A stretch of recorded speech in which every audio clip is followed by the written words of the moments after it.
This is Dormouse03 introducing you to my Max Payne 3 hardcore walkthrough, and this is chapter 1, and this is going to be more an introduction to this guide. So I recorded an old school walkthrough because I did that playthrough first, and I kind of wanted to get something up for this game because I enjoyed it and I found it pretty challenging, especially the first time I played through it.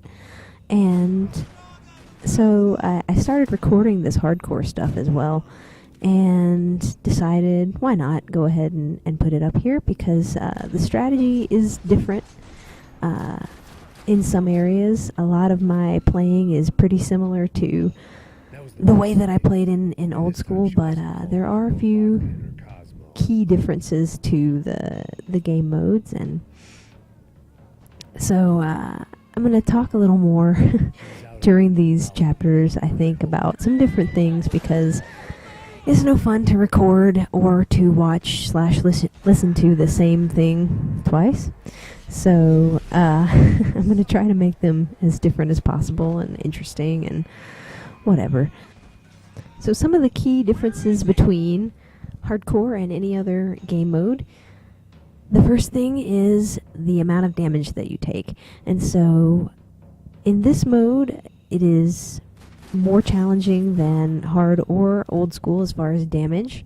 I believe that damage was the same in hard and old school. And on this mode, you take a lot more damage from bullets. It's about 3 regular bullets and you are in last chance or dead, depending on whether you have a painkiller. And sometimes fewer bullets than that will put you down. So depending on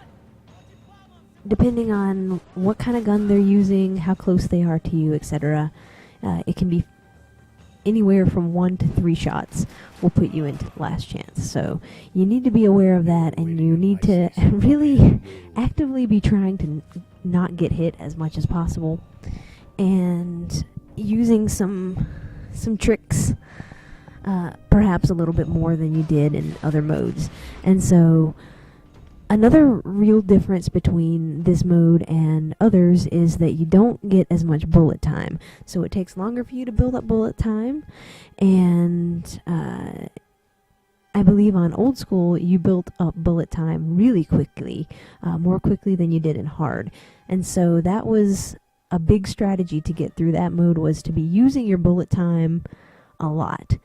And on this mode you don't get it as much, and so you have to use a few other tricks to get you through some spots, because you can't rely on being able to put yourself in bullet time as much.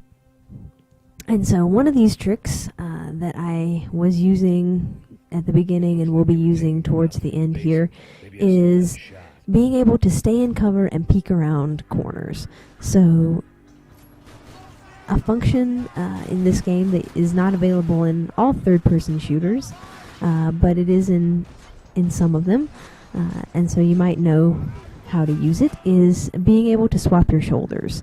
And so you push left or right on the D-pad to swap the aim over his shoulder, and that will help you to peek around left and right corners.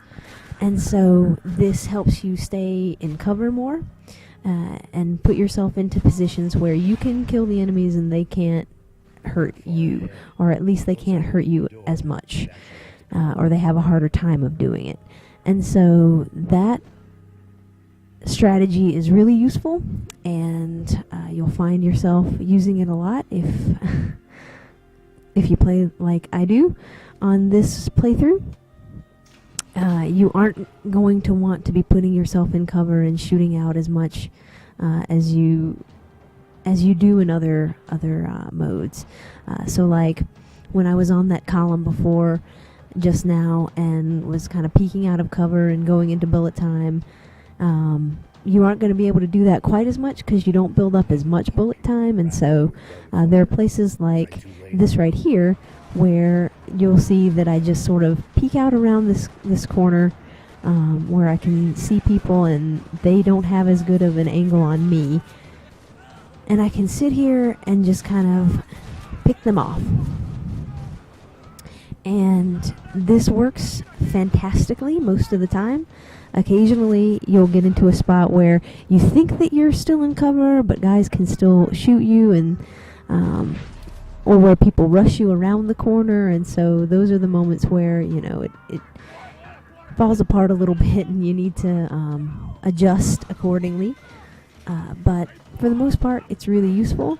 Another thing you want to do is anytime you do have to peek out of cover, you want to try to be in bullet time as much as possible, and you want to try to limit the time that you are popped out of cover. So there's a good example of this right here.